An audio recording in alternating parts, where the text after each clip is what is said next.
Tulungan niyo ako sa gamit, ha? Hilamos muna ako.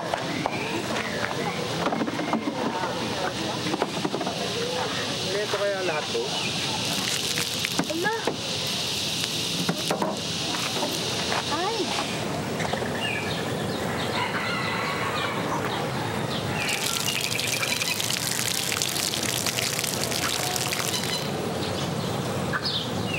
Ay, binhi, sayang ang tubig. Alam mo yan? Sorry. Wala, gano'n mo lang itong bubong. Bakit po kaya hindi na lang lahat ng daanan sementado para hindi nagpuputik ng gano'n, no? Binhi, kung lahat ng daan sementado, edi wala nang lupang tutubuan yung mga halaman. Di ba? Ang daming mga puno. O, Pepe, alalayan mo yung lola mo, ha? Alam mong hindi makalakad na maayos yan. Ganda nga, no? Tapos, ang beberde ng kulay. Tapos yung mga halaman. Ang lalago. Talaga dito. Ganyan talaga dito sa lugar na to. Maraming puno at saka madaming iba't ibang klaseng halaman. Kuya po, asa paanan po ba tayo ng bundok? Hindi, binhi. Nasa dalisdis lang tayo ng bundok. Alam nyo ba na maraming batis ang makikita sa dalisdis ng mga bundok? Dalisdis? Ano po yun? Dalisdis, gilid ng bundok. Tama. Alam niyo ba na sa paligid ng bundok na to, ang daming batis ang makikita? Oh?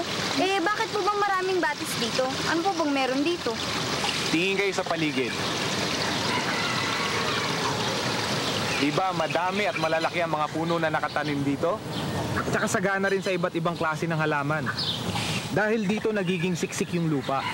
Kaya kapag umuulan, hindi basta-basta dumadaloy ang tubig sa kapatagan. Sa halip, mas matagal itong nananatili at mas nasisipsip ng lupa. At napipigilan nito ang soil erosion at naiiwasan ang pagbabaha. Ano ba, kuya? Correct, binhi.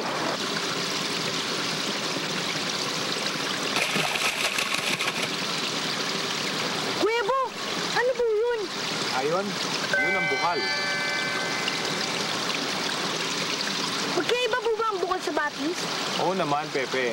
Kasi sa bukal lumalabas ang tubig na nagmumula sa ilalim ng lupa at dumadaloy papunta sa batis. Ah! Ang bukal, ang tawag sa lugar na pinanggagalingan ng tubig na galing sa ilalim ng lupa. At ang batis naman, ang lugar kung saan dumadaloy ang tubig na galing sa mga bukal. At ang tubig na diretsyo nang gagaling sa ulan. In short, yes. Ano po yan? Yan na po ba yung bukal?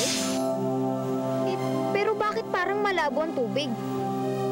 Ay, hindi pa, binhi. Yan yung tubig ulan sa ilalim ng lupa. Kaya malabo yung tubig. Ano yun, Kuya Bu? Tignan nyo, oh. Parang mabato. Pero, ba't may maliliit na butas? Ayan, yan yung tinatawag na permeable rocks. Ang permeable rocks ay mga bato kung saan tumatagos yung tubig. Alam nyo, dito sa bundok na to, maraming layer ng permeable rocks ang dinadaanan ng tubig. Wow, malinis ng tubig! Ayun oh, naiwan ang dumi sa permeable rocks. Bye-bye, dumi! Tama ka nga, Pepe. Nasala ng permeable rocks ang mga dumi. Kaya, nalilinis ang tubig. Bato din po ba yun, kuya? Parang hindi makatagos ang tubig. Yan ang impermeable rocks. Ang tigas niyan. Impermeable rocks? Kung sa permeable ay tumatagos ang tubig, eh di siguro, ang ibig sabihin ng impermeable eh, hindi pwedeng tumagos ang tubig. Ang galing mo, Pepe. Ang tubig na nasala ng permeable rocks ay dumadaloy hanggang makarating ito sa impermeable rocks na di na pwedeng daanan ng tubig. Matigas at matibay pala ang mga impermeable rocks. Eh kuya, ano naman ang nangyayari sa nasalang tubig? Ang tubig na tumagos sa kaila-ilaliman ng lupa at naimbak dito ay ang tinatawag na groundwater. At ang level o taas ng groundwater ang water table. Nagiging isang bukal lang ito kapag sobrang dami na ng naipong tubig sa ilalim. Kaya naitutulak na ng water pressure ang iba pataas sa mga puwang ng lupa hanggang makarating ito sa ibabaw. Naku! Parang umakit na yung tubig ko. Siguro marami nang naipon na tubig sa ilalim kaya napupwersa na itong lumabas pa itaas. Tama!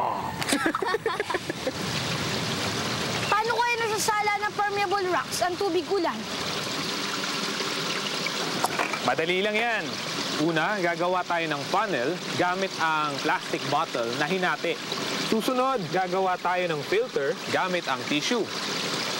Ito. Ngayon, lalagyan natin ng buhangin. Ngayon, lalagyan natin ng maliliit na bato. Yan ang second layer. Yan. Gagamit tayo ng muddy water. Konting halo para lalong maging muddy ang water. Ibubuhos ko na.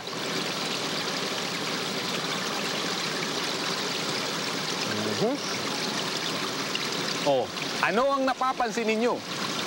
Tignan nyo, oh. Naiiwan yung mga malalaking bato at putik sa itaas. Nagiging malinaw na ang tubig pagdating dito sa ibaba. Ang buhangin at mga bato pala ay parang permeable rocks na nakita natin kanina.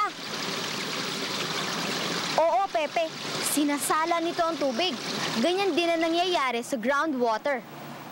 Oo nga, malinaw na nga ang tubig. Naiwan sa taas at dumi. Nagiging malinis dahil marami pagsasala na dinadaanan. Oo, di ba nakita natin kanina na naiwan din yung dumi sa permeable rocks? Oo nga no. Tapos, sa ilalim ng lupa, naiwan yung tubig na nasala na. At dahil sa water pressure o pwersa ng tubig, lumalabas ang groundwater sa mga puwang ng lupa. Kaya ito'y nagiging isang bukal na. Galing!